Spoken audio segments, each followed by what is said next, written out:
Think about the most powerful person in your office. It was probably the CEO, right? Whoa. Like the person with the biggest corner office. Naturally, yeah. That's what you'd expect. But what if I told you the person who actually dictates what gets done today isn't on the executive floor at all? It's the person managing the coffee machine gossip. Oh, absolutely. The real power center. Right. So welcome to this deep dive into the invisible architecture of our working lives. Today we are looking at organizational structure and design. And our mission here is to help you decode the hidden forces that dictate who does what, who holds the real power, and, how information actually flows in your workplace. It's such a crucial topic. We often assume an organizational structure is just, I don't know, an exercise in making neat charts for an annual report. But in reality, it is a survival mechanism. A survival mechanism. I like that. Right. Yeah, I mean, it exists to prevent the massive waste of time and resources. Structure is literally the only thing that transforms a group of people just hanging out in a room into a functioning unit, one that's capable of achieving highly specific objectives. And under extreme time pressure, usually. Exactly. So whether you work in a massive multinational corporation or a tiny, scrappy startup, understanding these structures is it's basically the ultimate cheat code to navigating office dynamics. It's the rule book. It really is. But before we look at how companies change and grow, we first have to understand the fundamental divide between what is written on paper and how human beings actually behave in the wild. Right. You were talking about the gap between the formal and the informal organization. Exactly. So the formal structure is the organization chart. It's that abstract model made of little boxes with job titles connected by solid hierarchical lines of reporting. The classic pyramid. Yeah, it's the official narrative of the company. It dictates your exact boss, your formal job description, and your precise location in the grand machinery of the business. But if you only look at those boxes and lines, you are missing the actual heartbeat of the company, right? Bam. You are totally missing the informal structure. You're flying blind, yeah. Because the informal structure is spontaneous. It's the social groups, the friendships, and, most importantly, the communication network, the grapevine. Oh, the grapevine is incredibly powerful. Just think about how much truly vital information you receive from official memos or like all-hands speeches. Almost none. Right. It is usually just a fraction of what you actually need. You unofficially learn the real stakes of a project or the actual mood of a client from a colleague passing in the hallway, or a subordinate, or even the receptionist. Yeah, the grapevine operates at speeds the formal organization could just never match. Exactly. It provides a highly accurate parallel communication network. Yeah. And savvy managers actually use it to avert crises long before an official report is ever filed. So there is this brilliant example from our source material that perfectly captures how this informal structure can just completely overpower the formal one. Oh, the market research guy. Yeah, the market research guy. So this multinational company had a head of market research with a really peculiar habit. He voluntarily came into the office every single Saturday morning to work for like 3 to 4 hours. And we should clarify. Saturday, according to the formal rules of this organization, was strictly a holiday. No one was required to be there at all. Right.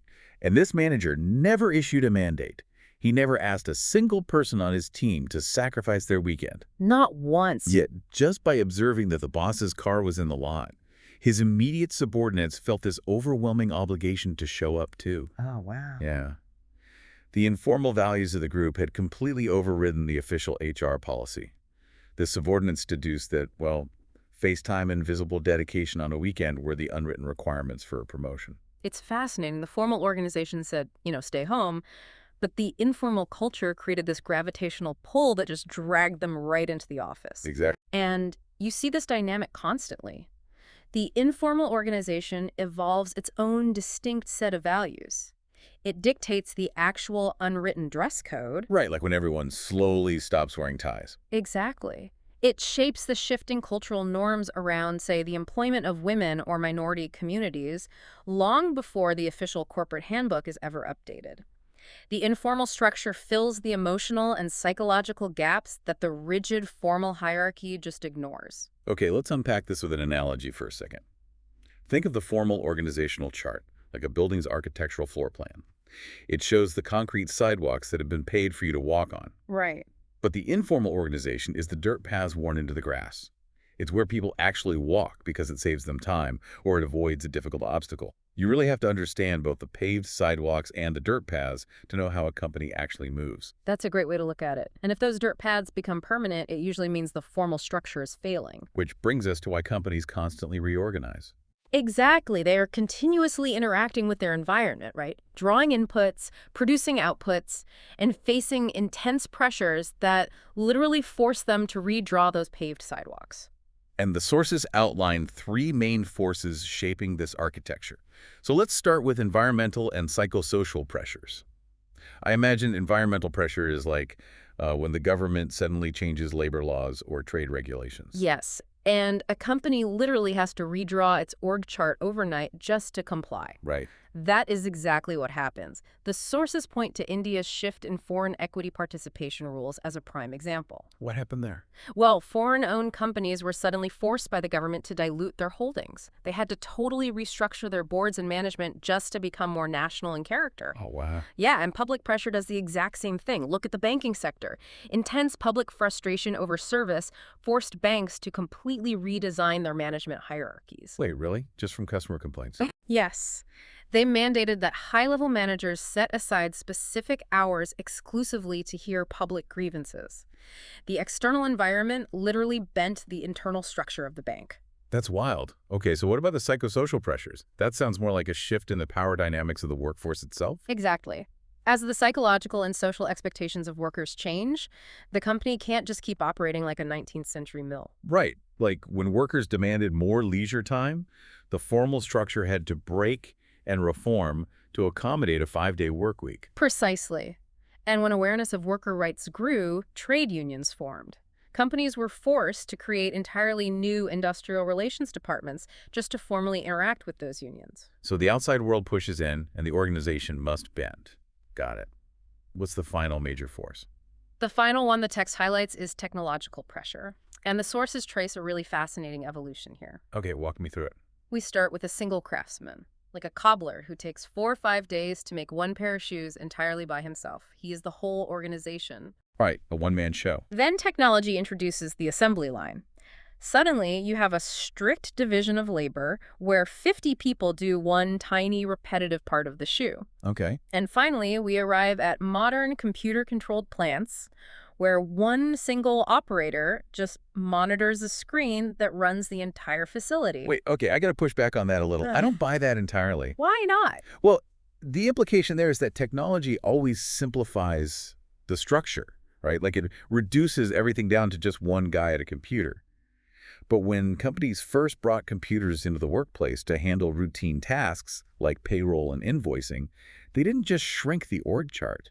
They created massive IT bureaucracies. That is a phenomenal observation. Because it seems to me technology didn't simplify the structure, it just created a totally different kind of complexity. You're spot on, and the text specifically addresses this exact paradox. Technology redefines jobs rather than just eliminating them. The introduction of computers caused an explosion in the sheer volume of data a company could process. So to handle that, organizations had to invent entirely new branches of their hierarchy. Like what? Like Management Information System, or MIS, departments. A tool designed to automate a simple payroll ledger ended up adding hundreds of new, highly specialized employees to the corporate roster. Just to manage the computers. Exactly. It fundamentally altered how information was collected and utilized by the executives. Which makes sense. But all of this growth in new technology inevitably triggers a crisis of control, right? Like when the company gets that complex, who actually holds the power? And this brings us to the great structural debate. Centralization versus decentralization. All right. Centralization keeps all authority and decision-making concentrated in one single position at the very top of the hierarchy. Which sounds efficient on paper. On paper, sure, but total centralization is a trap for a growing company. It bogs senior managers down in trivial daily operational tasks. If the CEO has to approve every single paperclip purchase, they have zero cognitive bandwidth left to plan for the company's strategic future. So decentralization is the answer. You push that power down the ladder. Yes, you really have to do this when local adaptation is the only way to survive. The text gives a great example of an engineering company selling electrical switching equipment to state electricity boards through a tender system. Okay, tenders are notoriously complicated. Extremely. Eh, You cannot win a localized, highly political tender process from a corporate tower hundreds of miles away. right, because you don't know the players. Exactly. Winning those tenders required incredibly close monitoring, personal rapport, and daily follow-ups at the local level. Recognizing that reality, the engineering company highly decentralized its structure. So they gave the power to the local teams. They did. They empowered their local offices in each city with the authority to act independently. The people physically standing in front of the client needed the power to make binding decisions in real time without calling headquarters for permission. That makes total sense. But deciding how much to decentralize ties directly into a really critical psychological and logistical question. Like, how many people can one boss actually manage without losing their mind? The span of control. Yes. The source material uses this fantastic case study about a woman named Mrs. Dace.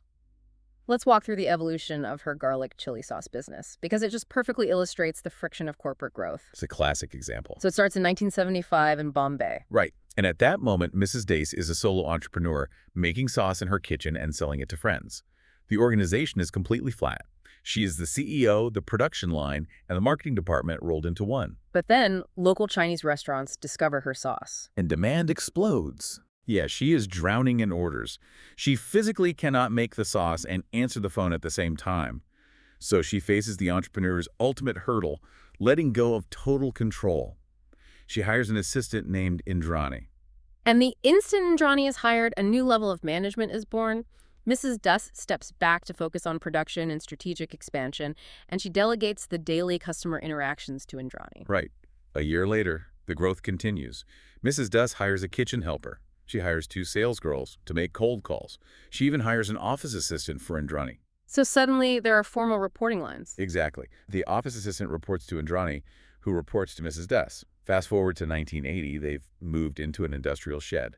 The company now boasts 10 production workers, 16 sales girls split into 4 geographic zones, a dedicated sales manager, and an office staff of 25 people. We just witnessed the shift from a flat organization to a towering vertical one. And this introduces the concept of span of control, the number of subordinates a manager directly oversees. Because when she first expanded, Mrs. Duss's span of control was just 4 people, right? Indrani the helper and 2 sales girls.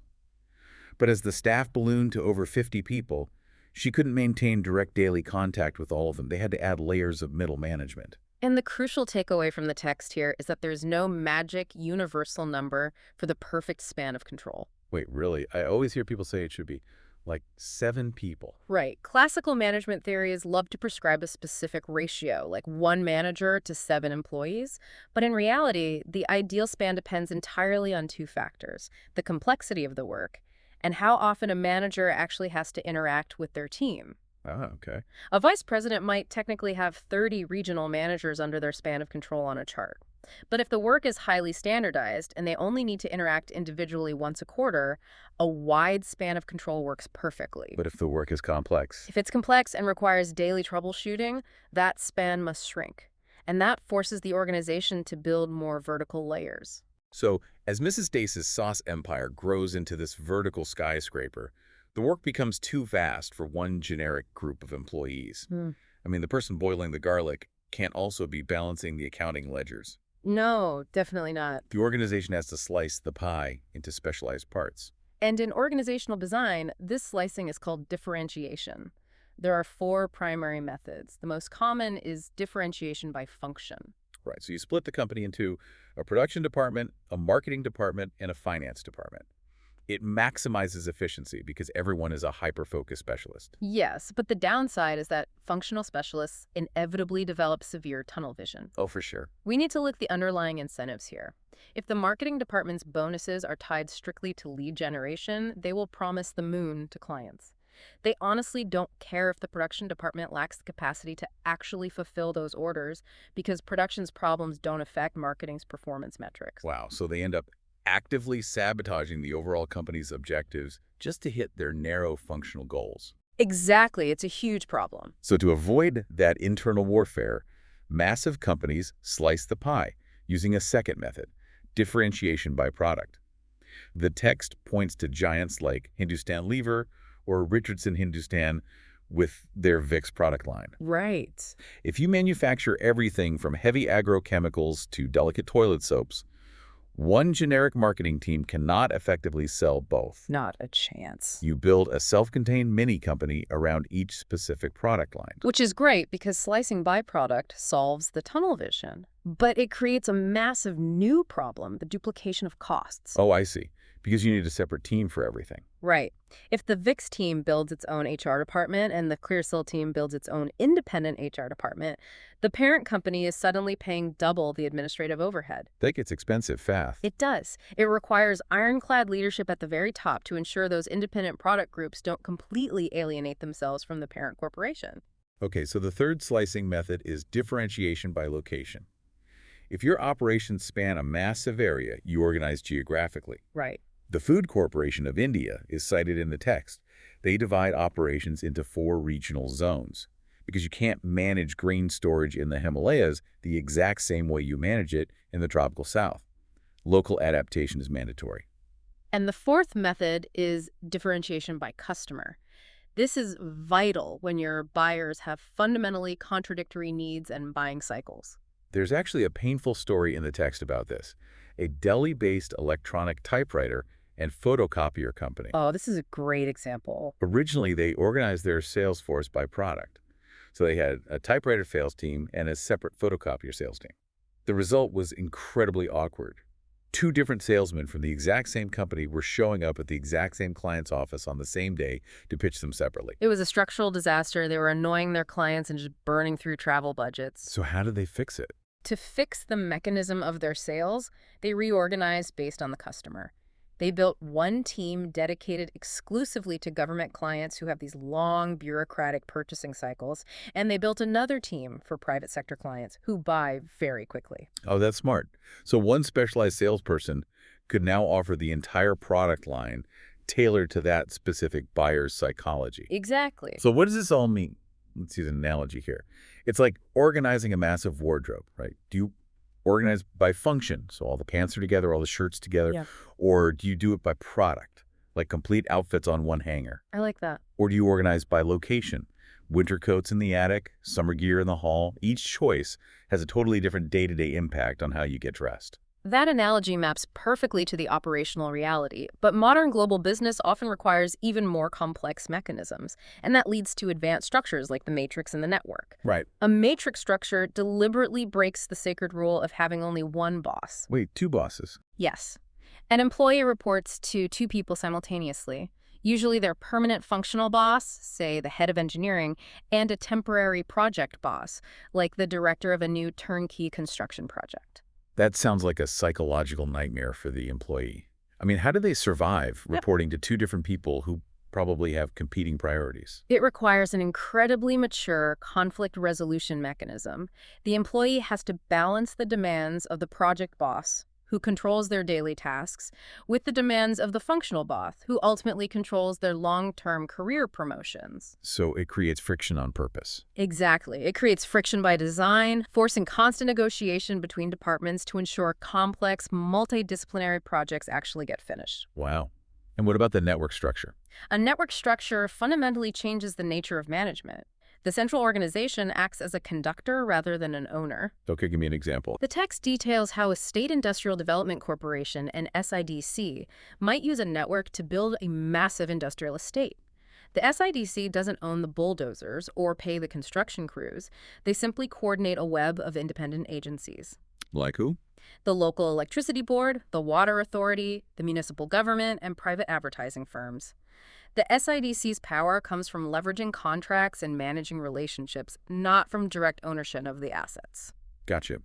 So we've sliced the company up into functional silos, distinct product lines, and complex networks. But human nature guarantees these distinct groups will eventually view each other as bitter rivals fighting for budget. Right? Inevitably. So how do you stop the VIX team from going to war with the ClearSale team? Well, you have to apply glue. Once you differentiate an organization, you must actively integrate it. The text identifies 2 primary mechanisms of integration: authority and administration. Authority being the vertical glue.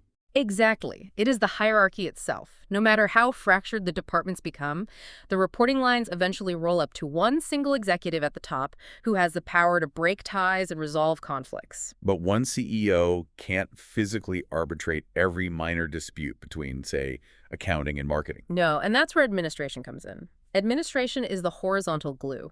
It's the routine procedures and standardized paperwork that literally force rival departments to interact. Ah, okay. The source material provides a brilliant everyday example of this. The process for a salesman's promotion utilizing a confidential report, or CR. Right, the CR. When a salesman is up for promotion, he fills out a self-assessment. His immediate boss then fills out the CR. Both documents are sent to the personnel department, which verifies them and attaches his salary history. Finally, the entire package goes to general administration for the final sign-off. And look at the mechanism hidden inside that boring HR process. That single routine administrative procedure forced the marketing department, the personnel department, and general administration to share data and align their actions.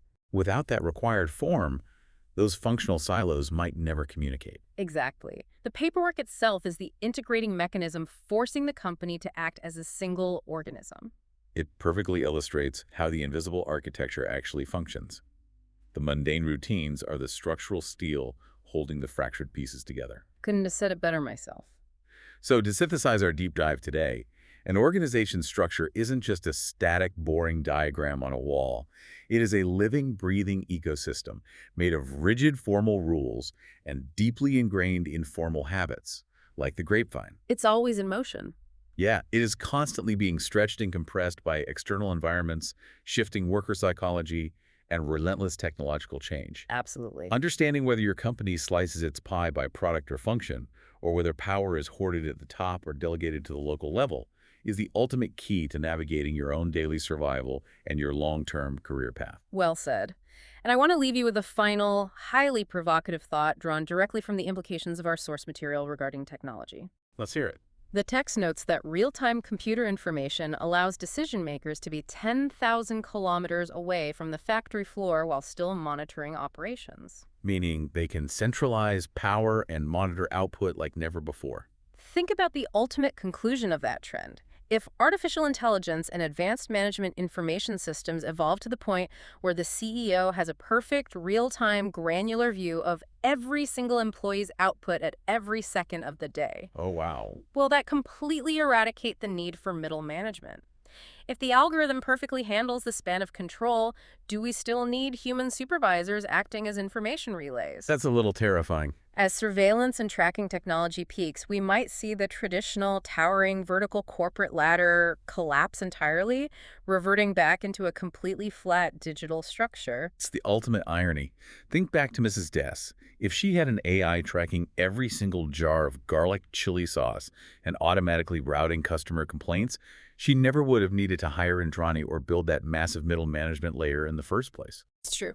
The very technology that created the sprawling, invisible architecture of the modern megacorporation might eventually be the exact tool that tears all those invisible walls down.